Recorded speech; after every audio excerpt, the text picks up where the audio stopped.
2,000 years ago, a young man walked across a bridge and met an old stranger who deliberately dropped his shoe into the river below, then ordered the young man to climb down and fetch it. The young man was proud and almost struck him, but he stopped. He climbed down, retrieved the shoe, and even knelt to put it back on the old man's foot. The old man tested him again and again, showing up before dawn and scolding him for arriving too late, until the young man learned to arrive at midnight and wait. Only then did the stranger hand him a book and say, "Master this, and you will become a teacher of kings." And the book, a slim, dangerous manual of how power and people actually work, contained a warning that most people never learn until it has already cost them everything. It contained a forbidden truth. The people closest to you are quietly deciding your future, not through fate, but through a mechanism as reliable as gravity. This isn't about friendship. It's about power.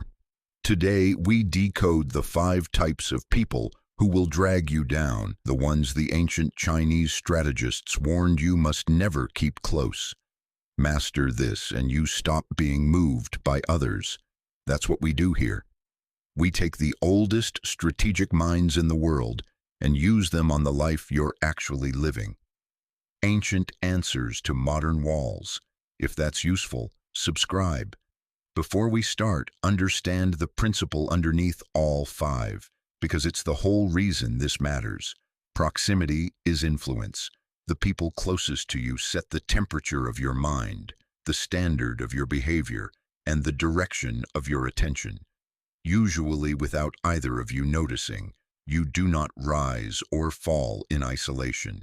You rise or fall partly on the current of the people you let stand nearest to you. So this isn't about judging strangers. It's about being deliberate about who gets close, because closeness is a kind of power you're handing over, and most people hand it to exactly the wrong people. The first kind is the flatterer, the one who only ever tells you what you want to hear. This one is dangerous precisely because it feels good. The flatterer agrees with everything, praises everything, never brings you the hard truth, and slowly, without realizing it, you start to see the world through a warped mirror, one that reflects back only your preferences, never reality. The old book's teaching here was blunt. The ruler who keeps flatterers close and pushes honest men away is finished.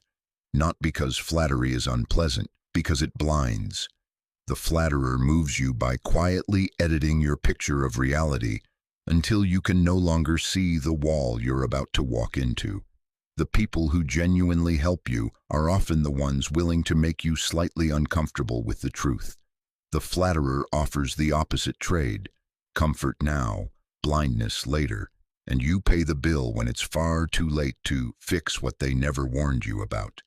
The second kind is the one who never takes responsibility, for whom nothing is ever their fault.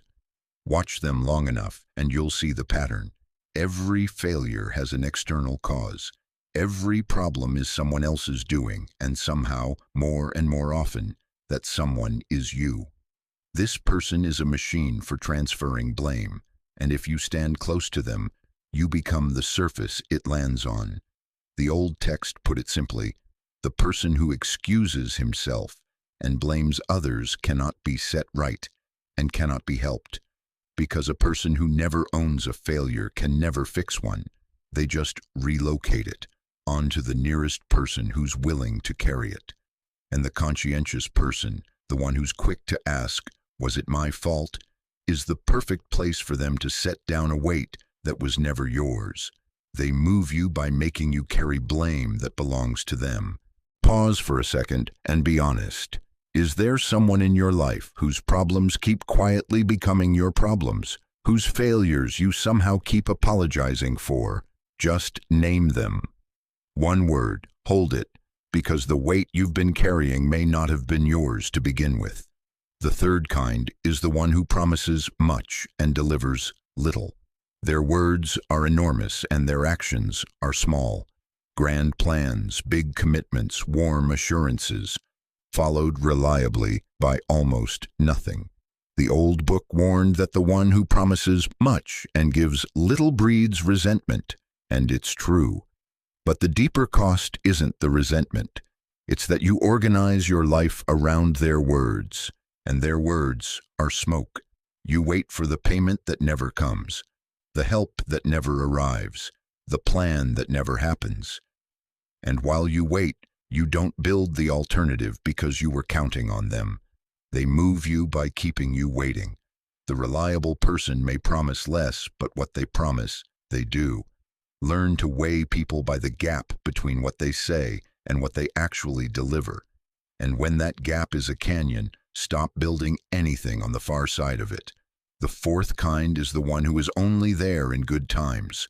When things are going well, they're beside you, sharing the win, enjoying the light. And the moment the situation turns, the moment you actually need something, they're gone, discovered elsewhere, suddenly unreachable. This is the fair weather bond, and its danger is that it feels real right up until the exact moment you test it, which is the worst possible moment to discover it was hollow. They move you by drawing your loyalty, your investment, your trust into a relationship that only ever flowed one direction. The old strategists watched who stayed when the situation turned, because adversity is the only honest test of a bond. The people worth keeping close are the ones who are still there when you have nothing to offer. The rest are pleasant company in summer. Just never mistake them for shelter, because when the winter comes, they will not be there and you will have built on sand. The fifth kind is the most contagious, the one who lives in resentment. Everything is unfair, everyone is against them. The world owes them and it hasn't paid. And here is the danger. Bitterness is not a private condition, it's a climate, and if you stand inside it long enough, it becomes your weather too. The old book observed that those bound together by shared hatred form their own kind of alliance, a group organized around grievance. Get close to the perpetually bitter, and slowly their explanations become your explanations.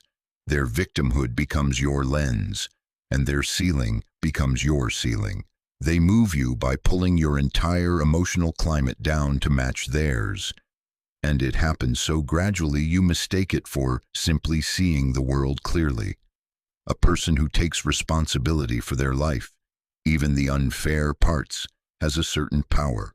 A person who has surrendered to resentment has given that power away and stands ready to pull you down into the surrender with them, because misery, more than almost anything, wants company. Now I have to be clear, because this idea gets twisted into something ugly.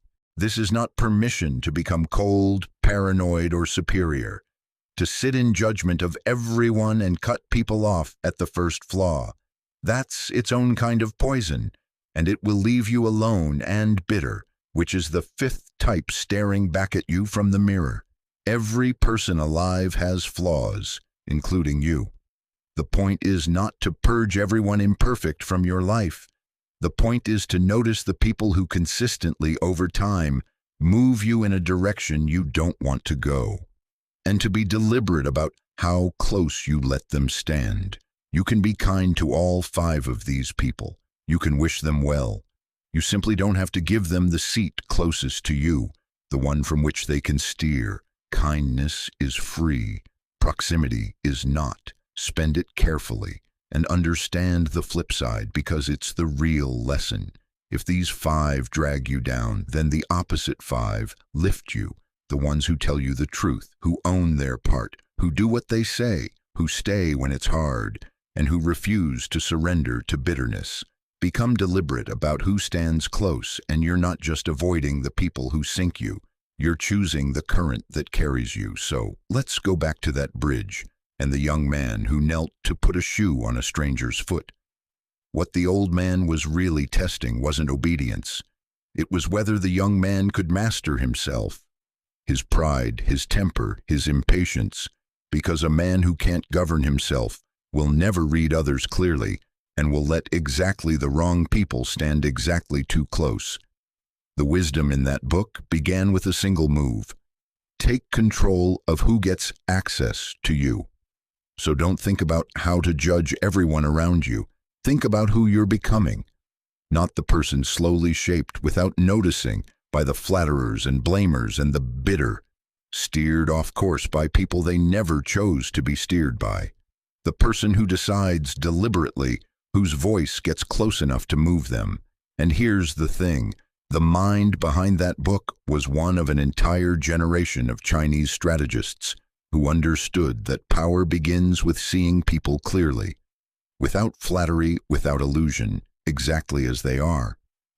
We're decoding every one of them, one mind at a time.